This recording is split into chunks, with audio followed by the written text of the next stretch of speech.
ഇന്ന് കുറച്ച് കുഞ്ഞമ്മത്തിയാണ് കേട്ടോ. അത് ഫ്രിഡ്ജിൽ വെച്ചിരുന്നതാണ് ഞാൻ. 1 കിലോ 50 രൂപയായിരുന്നു. അപ്പോൾ കുറച്ചധികം കിട്ടി. അപ്പോൾ ഞാൻ 2 ബോക്സിലാക്കി വെച്ചതാണ്. പിന്നെ നമുക്ക് മത്തിയും വാഴക്കൂമ്പും കറി വെക്കാം. അപ്പോൾ മത്തിക്കറി വെക്കാനായിട്ട് കുറച്ച് ഇഞ്ചി എടുത്തിട്ടുണ്ട്. ചതച്ചെടുക്കണം കേട്ടോ. ചെറിയ ഉള്ളി, പച്ചമുളക് ഇത്രയും ചതച്ചെടുക്കണം. തക്കാളി ഞാൻ അരിഞ്ഞാണ് വെച്ചേക്കുന്നത്. അരിഞ്ഞിട്ടുണ്ട്.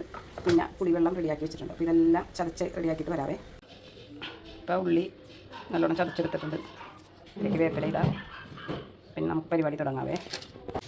മത്തിക്കറി വെക്കാൻ എണ്ണ ചൂടായിട്ടുണ്ട്. ഒരു നുള്ള് ഉലുവയിട്ട് കൊടുക്കാം. ആ ഉലുവ ഒന്ന് പൊട്ടി വന്നപ്പോഴത്തേക്കും നമുക്ക് ചതച്ച് വെച്ച ഉള്ളി, പച്ചമുളക്, ഇഞ്ചി, വേപ്പില എല്ലാ സാധനങ്ങളും നമുക്ക് ഇട്ട് കൊടുക്കാം. ഇതിലേക്ക് കുറച്ച് കല്ലിപ്പിട്ട് കൊടുക്കും. ഞാൻ മീൻകറിക്കൊക്കെ ആവുന്നതും കല്ലിപ്പാണ് കേട്ടോ യൂസ് ചെയ്യുന്നത്. ഉള്ളി പയ്യെ ഒന്ന് വാടിയിട്ടുണ്ട്. അതിലേക്ക് തക്കാളി ഇട്ട് കൊടുക്കാം. തക്കാളിയുടെ കൂടെ തന്നെ മുളക് പൊടി, മഞ്ഞൾപ്പൊടി ഒക്കെ ഇട്ട് കൊടുക്കാം. അത് പയ്യെ ചെറിയ തീ വിറകടപ്പല്ലേ, ചെറിയ തീയിൽ അവിടെ ഇരുന്ന് ഗ്രേവി നന്നായിട്ടൊന്ന് റെഡിയാകട്ടെ. ഗ്രേവി നല്ല അടിപൊളിയായിട്ടുണ്ട്. അതിലേക്ക് നമുക്ക് പുളിവെള്ളം ഒഴിച്ചു കൊടുക്കാം കേട്ടോ.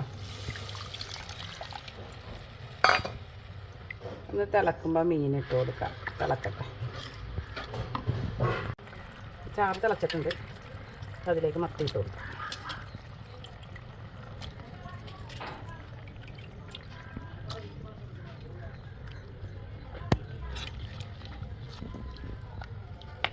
കറി ഒന്ന് പറ്റാം. അപ്പം നമ്മുടെ സൂപ്പർ മത്തിക്കറി റെഡി ആയിട്ടുണ്ട്.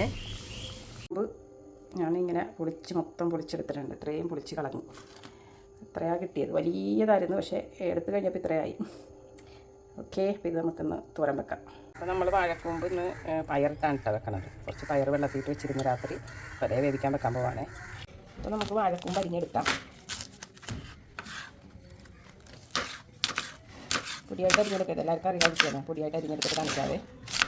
അപ്പോൾ അരിഞ്ഞ് കഴിഞ്ഞിട്ടുണ്ട്. അതിലേക്ക് കുറച്ച് ഉപ്പും കുറച്ച് വെളിച്ചെണ്ണയും ഒഴിച്ച് പുരട്ടി വെക്കാം. അല്ലെങ്കിൽ ഇത് കാവത്ത് നാശം ഒഴിക്കും. കുറച്ച് നേരം അത് അവിടെ ഇരിക്കട്ടെ, റെസ്റ്റ് ചെയ്യാൻ വെക്കാം. നമുക്ക് കുറച്ച് കാന്താരി ഇടാം. വാഴപ്പടപ്പനാട്ടാം. കുറച്ച് ഉപ്പ് ചേർത്തൊന്ന് ചതച്ചെടുക്കാം.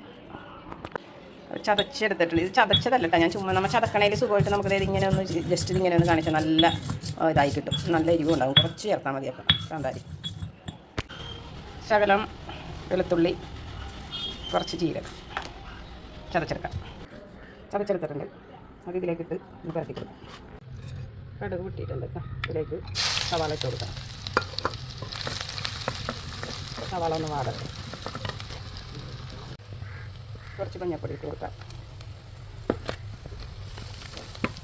ഇതിലേക്ക് നമ്മുടെ വാഴക്കൂമ്പിട്ട് ചെറുതായിട്ട് വേവട്ടെ കേട്ടോ.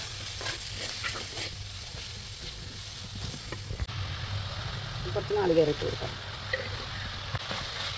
മിക്സ് ചെയ്ത് ഇതിന് നമ്മൾ പയർ വേവിച്ച് വെച്ചിട്ടുണ്ട് കേട്ടോ. കുറച്ച് പയർ കൂടി ഇട്ട് കൊടുക്കാതെ.